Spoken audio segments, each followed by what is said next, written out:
sobre interações interatômicas, ligações iônica, covalente, metálica e dativa. Bom, aqui no prefácio a gente pode respeitar alguns conceitos teóricos, os exemplos e os exercícios. Vamos lá aos conceitos teóricos. Interações interatômicas.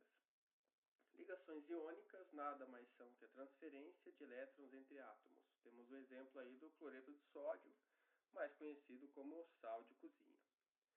As ligações covalentes, por sua vez, são o compartilhamento de pares de elétrons entre átomos, como é o caso do monóxido de hidrogênio, a água. Ligações metálicas, a gente entra na teoria do mar de elétrons livres ao redor dos íons metálicos. Temos exemplo ali de uma substância pura, o ferro, por exemplo. E as ligações dativas coordenadas, nada mais são do que uma ligação covalente, aonde um átomo fornece ambos os elétrons para a ligação. Temos o caso do monóxido de carbono. Ligações iônicas temos aí no primeiro momento os átomos neutros, né? O sódio e o cloro. E o que é uma ligação iônica? É a transferência de elétrons entre os átomos. Num segundo momento, o sódio vai doar o elétron ao não metal, que é o cloro. E aí, num terceiro momento, se formam os íons da ligação iônica. Em resumo, a ligação iônica é a aproximação dos elétrons. Como pode-se observar ali na terceira parte aqui de baixo, temos o NaCl, a seta que aponta para o Na+, para o Cl-. A estrutura de Lewis nada mais que essa representação dos elétrons ao redor do elemento químico. Ligações covalentes. O que são as ligações covalentes? São o compartilhamento de pares de elétrons entre os átomos, como é o exemplo da água. Mas nas ligações covalentes podemos citar 3 subgrupos, que são as ligações simples, a ligação dupla e a ligação tripla. A ligação simples é quando um par de elétrons é compartilhado por 2 átomos. E a molécula tem 2 ligações simples, como é o caso da água. A água ela vai ter esse compartilhamento pelos 2 átomos entre os 2 hidrogênios e o oxigênio. Na ligação simples, ocorre dessa forma. Na ligação dupla, 2 pares de elétrons são compartilhados. Podemos aqui ver o caso do O2, que é um gás, né? Onde temos a ligação dupla. E também aqui no caso do nitrogênio, onde existe o compartilhamento de 3 pares de elétrons. Passando para a próxima parte, vamos falar das ligações metálicas. As ligações metálicas a gente entra na teoria do mar de elétrons livres, onde ele circunda os íons metálicos. Temos exemplos do ferro, que é uma substância pura. Basicamente, isso confere aos metais a dutibilidade, a condutividade elétrica e a maleabilidade. Quanto às ligações dativas coordenadas, nada mais são do que ligações covalentes, que recebem um outro nome por quê? Porque o que acontece? Um átomo fornece elétron para ambos a ligação. Então, esse elétron fica compartilhando. Como é o caso do monóxido de carbono, né? Como pode se observar aqui na forma de Lewis, temos ali 2 ligações, né? E a terceira, no caso, seria quando o átomo fornece ambos os elétrons para a ligação. A forma de Lewis nada mais que essa representação dos elétrons próximo ao elemento químico. Vamos aos exercícios. Aqui temos o exercício da Mackenzie de São Paulo. A fórmula do composto e o tipo de ligação que ocorre quando se combinam átomos dos elementos químicos, o bário e o cloro, são respectivamente. Entrando na parte dos exercícios, a gente vai fazer um exercício para cada tipo de ligação.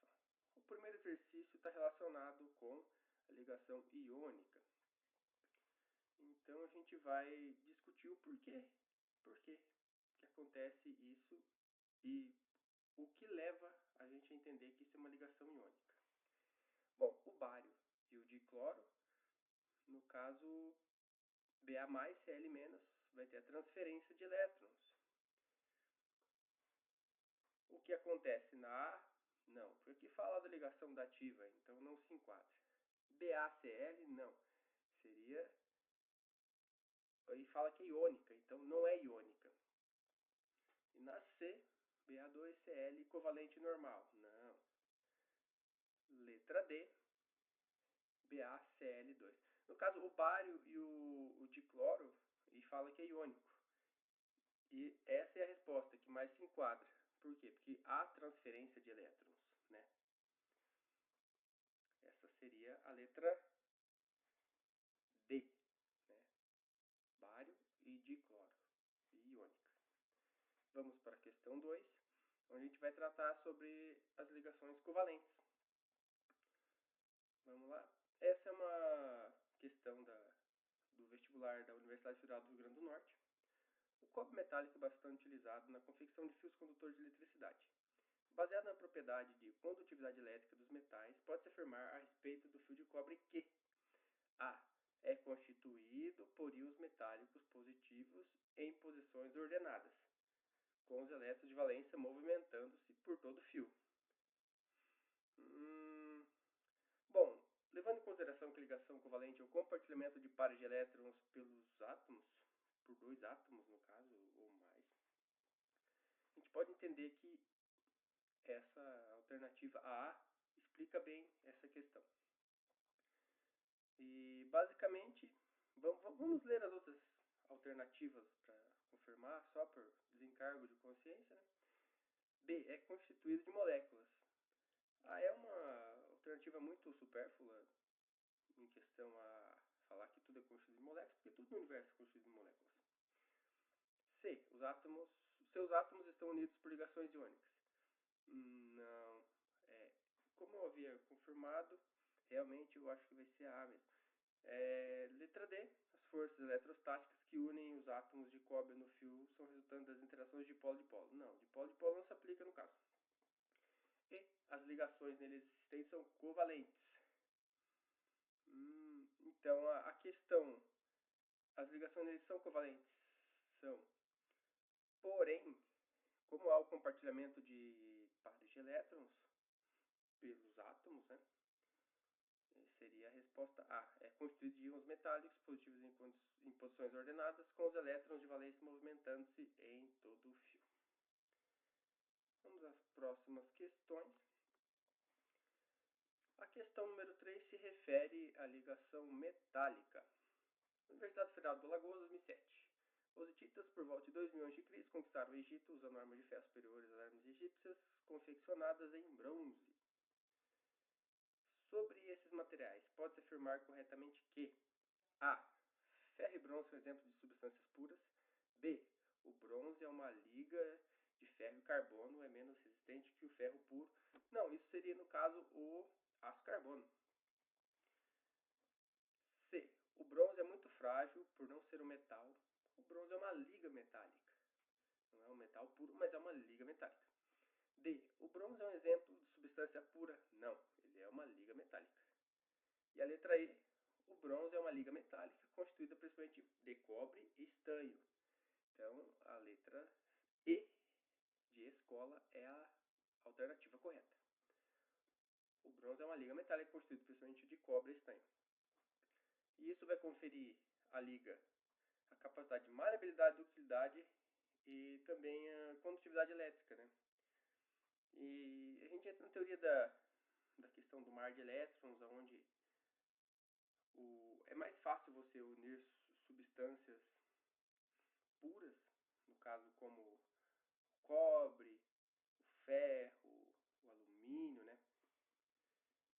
E agora vamos para a questão número 4, onde a gente vai abordar a covalente dativa ou coordenada, né? Universidade Federal do Ceará. No envenenamento por monóxido de carbono, CO, as moléculas desse gás se ligam aos átomos do ferro da hemoglobina deslocando o oxigênio e causando rapidamente asfixia, também conhecido como asfixia química.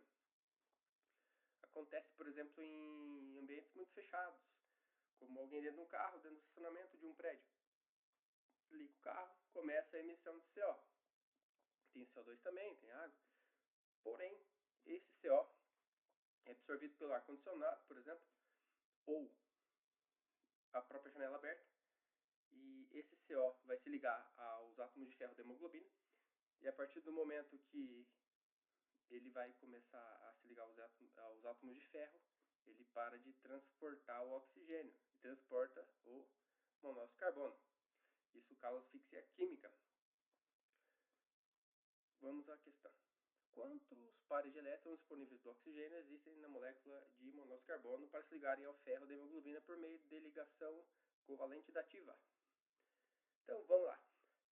O oxigênio tem 6 elétrons e pode compartilhar até 2 pares de elétrons com o ferro presente na hemoglobina do sangue.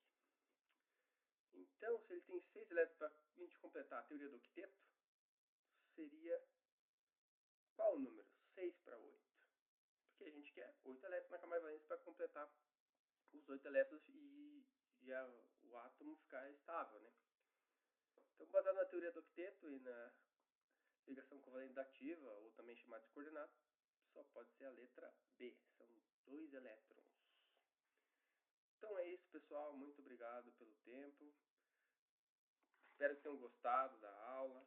É pouco tempo, mas a gente tentou se esforçar o máximo que pôde.